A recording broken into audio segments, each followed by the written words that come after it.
madaxweynaha deegaanka Soomaalida Mudane Mustafa Maxamed Cumar ayaa kulankii ugu horeeyay la qaatay golaha howlfulinta kadib dhisitaankii xukuumadda deegaanka.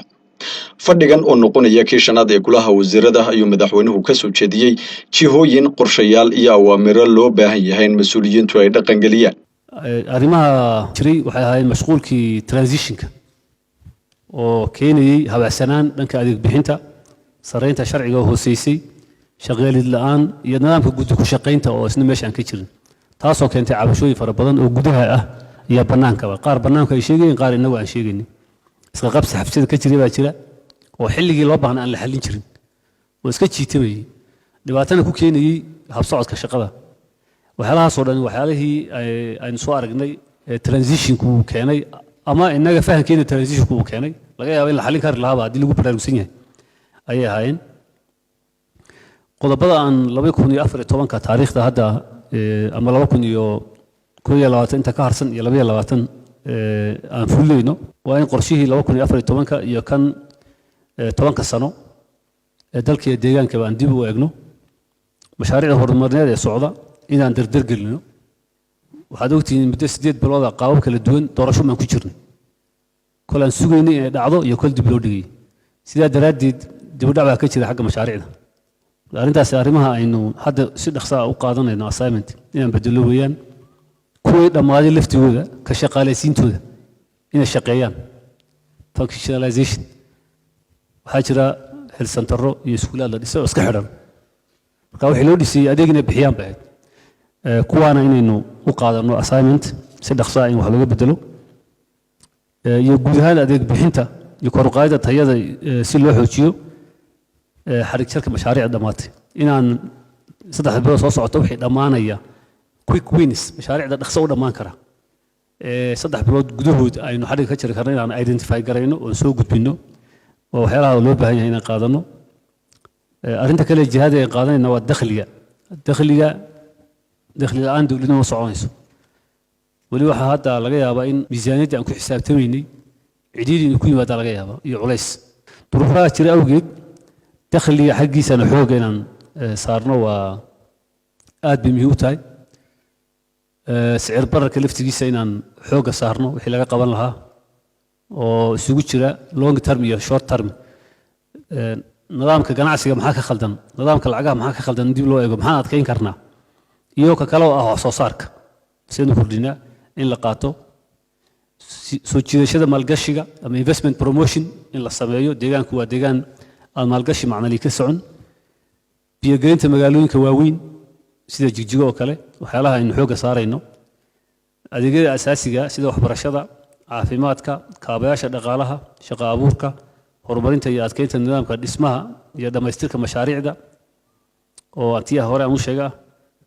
masiibooyinka abaaraha iyo isbeddelka cimilada la socda gaar ahaan abaaraha roobabku bilowgooda hadda roobabka deertu ma fiicna predictionka iyo forecastinguna waa inay xumaan doonaan taas hadday dhacdo waxay saameyn doontaa qaabkii aan u qorsheynay miisaaniyadda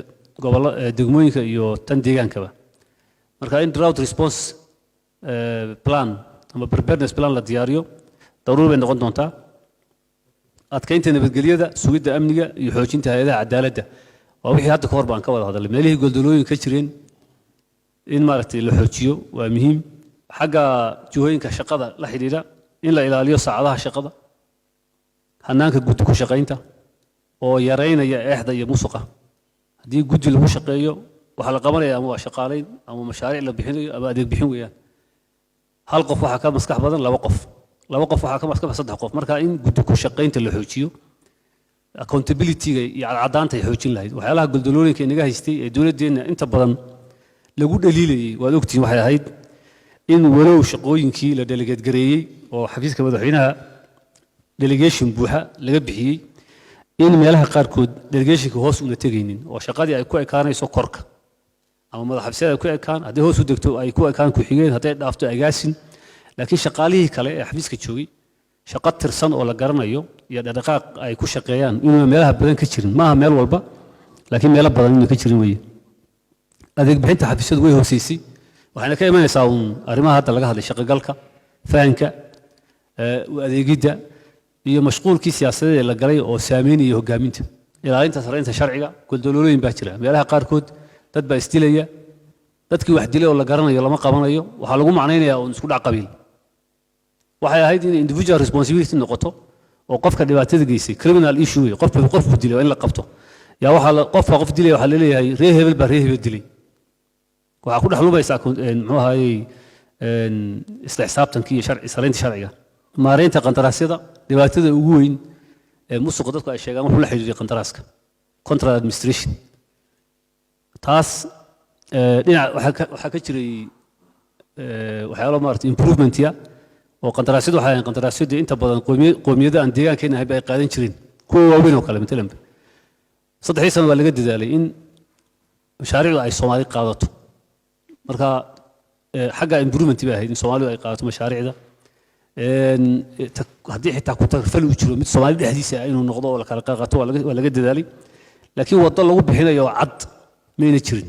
tender cadna ma ahayn oo qandaraas inta la soo dejiyo qandaraaska inta loo tartamo ciddaas hesha la oranayo xoojinaya shirkadihiina ma ahayn qaab maaragtay iska yar uun garasho ah buu ahaa waxaana arrintaas sii xoojinaya qandaraasleedeena laftigeeda oo aan qeexnayn adduunka kale shirkadaha jira qaata qandaraaska ilaa shirkadaha ka shaqeeya municipality service ee qashinka qaada waa wax organized oo shirkadaha weyn kuwa dhismuhu waa shirkado laakiin innaga nidaamkii baabay waxa koow ka ahaa cid walba oo suuqa socota qandaraas anybody can be a contractor marka islaanta wadada iska socota ay ku leedahay hooyo qandaraas si ana keensanay marka qofkii xafiiska furtay licensing haystay laga rabay inuu shaqo abuur sameeyo uu qorto 10 dhalinyaro oo mid engineer iyo mid architect iyo mid financial manager iyo auditor iyo qofkii samaysan lahaa